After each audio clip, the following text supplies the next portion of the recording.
Tampok ang makukulay at naggagandahang mga kasuotan ng mga panauhin sa red carpet entrance para sa ikatlong State of the Nation Address o SONA ni Pangulong Ferdinand Bongbong Marcos Jr. Mula sa simple at elegante, magarbo at ethnic-inspired dresses, ay talaga namang pinaghandaan ng bawat detalye, maging ang mensahe ng mga damit sa konsepto ng mga disenyo nito. From the Blaan IP community in Sarangani, South Cotabato, Davao del Sur.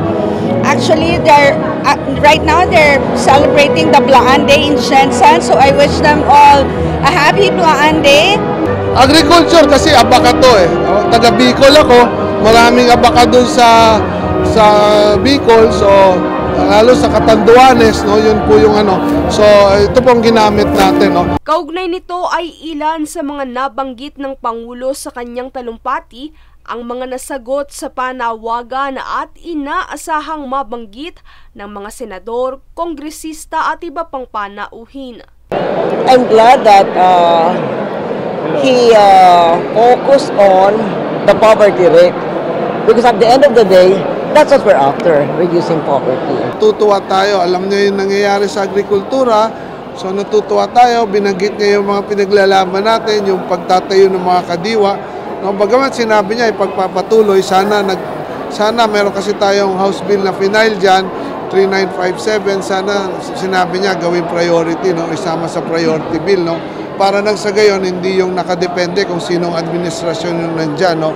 Sana nasabi niya yan, no. Yung pong isang hinahanap natin, yung post-harvest facility, no, na sana nagdagan yung pondo.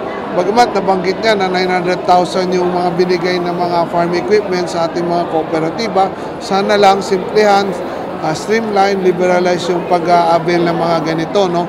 Yung isang hinahanap ko talaga dyan, yung sana mas komprehensibong plano sa fishing industry. Samantala, ilan naman sa mga panauhin ng tila nakulangan sa mga binanggit na aksyon ng Pangulo, gaya ni Gabriela Party List Representative Arlene Brosas na nagbitiw ng katagang walk the talk. Sa kabuuan, marami ang natuwa, pumalakpak at napatayo sa naging SONA ng Pangulo, partikular na ang pag-anunsyo nito na banned na ang mga pogo sa bansa simula ngayong Lunes.